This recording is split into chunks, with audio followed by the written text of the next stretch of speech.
கணவனும் மனைவியும் வந்து ரொம்ப வருஷமா காட்டுலயே இருந்தாங்களாம். அவர் வந்து ஒரு பெரிய வைத்தியர். என்ன பண்றாரு, காட்டுக்குள்ள வந்து நிறைய ரொம்ப நாளா தேடிக்கிட்டே இருக்காரு. அவர் என்ன தேடுறாருன்னு அவர் மனைவி கிட்ட மட்டும் என்ன பண்ணவே இல்லை. அவரு சொல்லவே இல்லை. யார்ட்டையுமே சொல்ல, மனைவி உள்பட யார்ட்டையுமே என்ன பண்ணல, அவரு சொல்லவே இல்லை.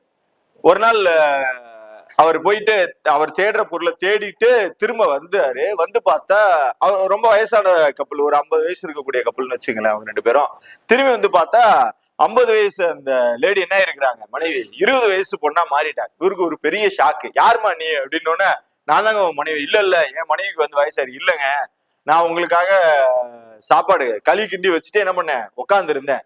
அப்ப வந்து களி சூடா ஆயிடுச்சுன்னா என்ன ஆயிரும்னா கெட்டி ஆயிரும். அதனால அதை கிண்டிட்டே இருக்கிறதுக்காக கரண்டியை காணா.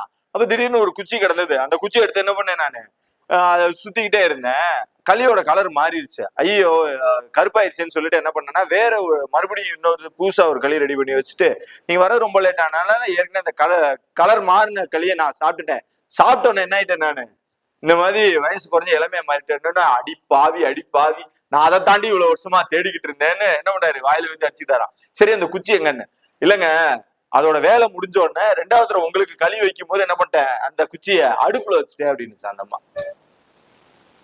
புரிஞ்சதா? அவர் இளமையை தரக்கூடிய ஒரு மரத்தை தான் என்ன பண்ணிட்டு இருக்காரு, வேற தேடிக்கிட்டு இருக்காரு. அது இந்த அம்மாவுக்கு கிடைச்சு என்ன பண்ணுச்சான், பயன்படுத்த தெரியாம விறகுல அடுப்புல வந்து விறகா கொண்டு போய் வச்சுச்சான்.